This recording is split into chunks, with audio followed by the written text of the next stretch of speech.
Assalamualaikum warahmatullahi wabarakatuh. Berjumpa lagi dengan saya, Christopher Enoch, peserta Lacar Angkatan 103, Kabupaten Banggai Kepulauan, kelompok 1. Pada saat ini saya akan membagikan materi saya mengenai ringkasan modul agenda 2 tentang berakhlak. Dengan harapan setelah mempelajari modul ini, kita dapat menerapkan konsep berakhlak di lingkungan kerja kita masing-masing sebagai CSN atau ASN. Di antaranya berorientasi pada pelayanan, akuntabel, kompeten, harmonis, loyal, adaptif, dan kolaboratif.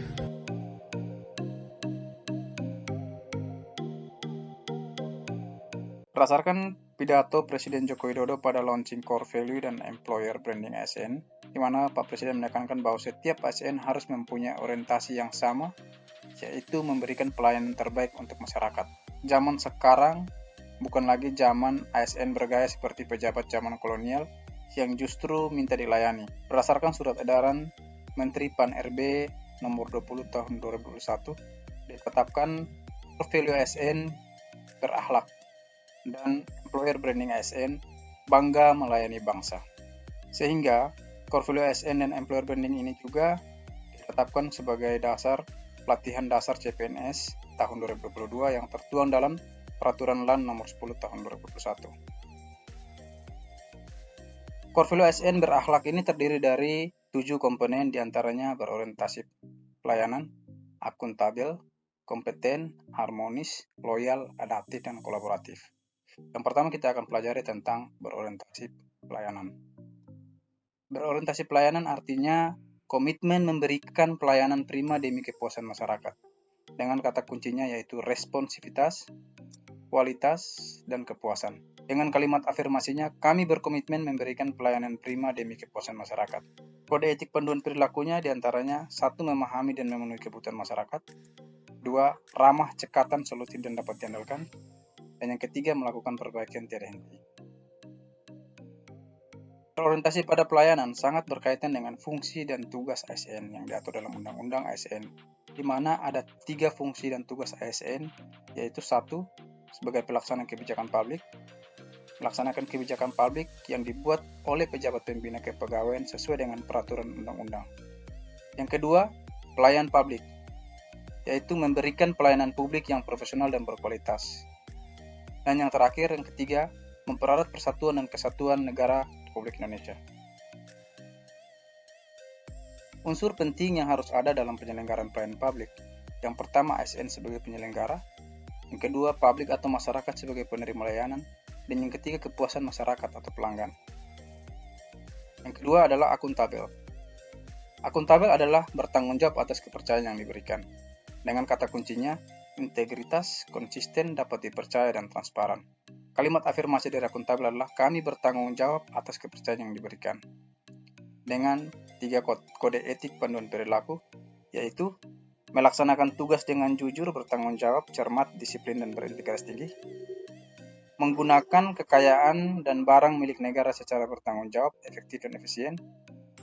Yang ketiga, tidak menyalahgunakan kewenangan jabatan. Ada tingkatan akuntabilitas.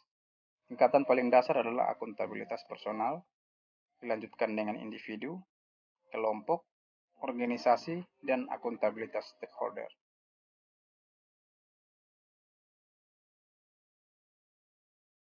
Nilai-nilai dalam akuntabilitas yaitu tanggung jawab, jujur, kejelasan target, netral, orientasi publik, adil, transparan, konsisten, dan partisipatif.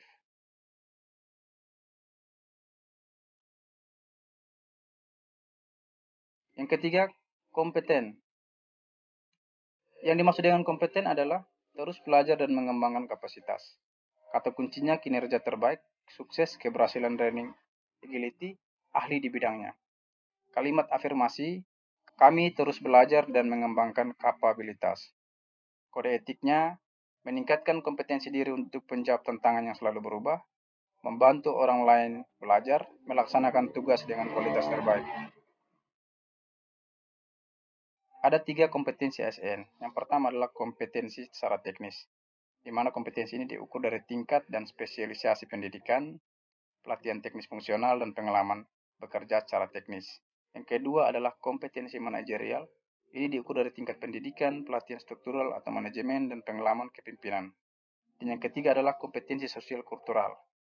Ini diukur dari pengalaman kerja berkaitan dengan masyarakat majemuk dalam hal agama, suku, dan budaya, sehingga memiliki wawasan kebangsaan.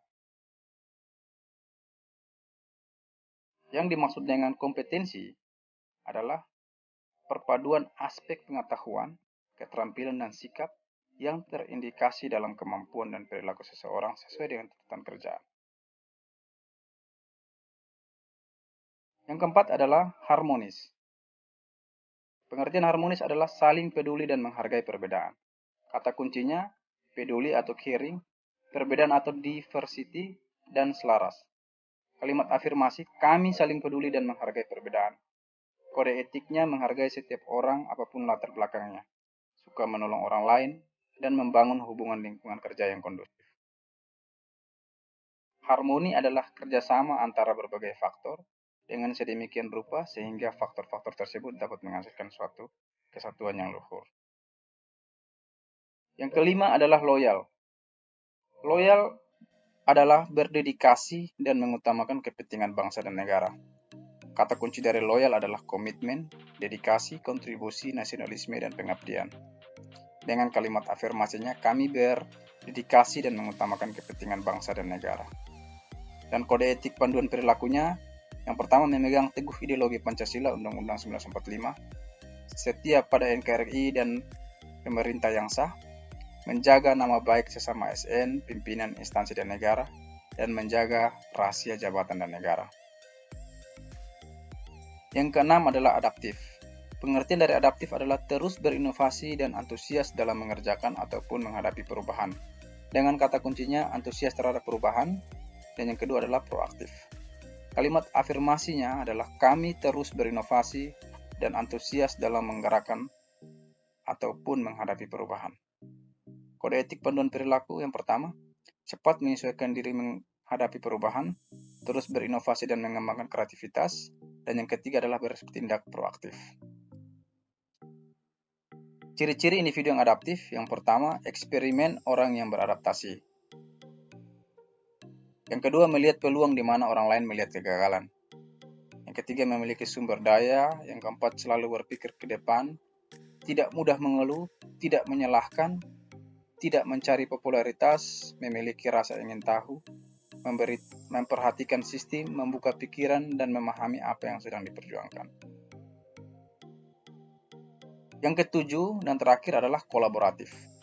Pengertian dari kolaboratif adalah membangun kerjasama yang sinergis. Dengan kata kuncinya, kesediaan bekerja sama, sinergi untuk hasil yang lebih baik, dan kalimat afirmasinya, kami membangun kerjasama yang sinergis. Kode etik dan panduan perilakunya, yang pertama memberikan kesempatan kepada berbagai pihak untuk berkontribusi. Yang kedua, terbuka dalam bekerja sama untuk menghasilkan nilai tambah. Dan yang ketiga, menggerakkan pemanfaatan berbagai sumber daya untuk tujuan bersama. Collaborative governance yaitu mencakup kemitraan institusi pemerintah untuk pelayanan publik. Nah, ini merupakan sebuah pendekatan pengambilan keputusan, tata kelola kolaboratif, serangkaian aktivitas bersama di mana mitra saling menghasilkan tujuan dan strategi dan berbagai tanggung jawab. Proses yang harus dilalui dalam menjalin kolaborasi ada 5, yaitu trust building, yaitu membangun kepercayaan dengan stakeholder atau mitra kolaborasi. Yang kedua, face-to-face dialog, yaitu melakukan negosiasi dengan baik dan bersungguh-sungguh. Ketiga, komitmen terhadap proses, yaitu pengakuan saling ketergantungan. Yang keempat, pemahaman bersama. Ini berkaitan dengan kejelasan misi, definisi bersama terkait permasalahan, serta mengidentifikasi nilai bersama. Dan yang kelima adalah menetapkan outcome antara. Demikian ringkasan modul saya tentang berakhlak, di mana core value ASN itu ada 7 yang disingkat menjadi berakhlak, diantaranya berorientasi pelayanan, akuntabel, kompeten, harmonis, loyal, adaptif, dan kolaboratif. Semoga core value ini menjadi nilai yang tertanam dalam setiap insan ASN dalam menjalankan tugas dan tanggung jawabnya di tempat kerjanya masing-masing. Terima kasih.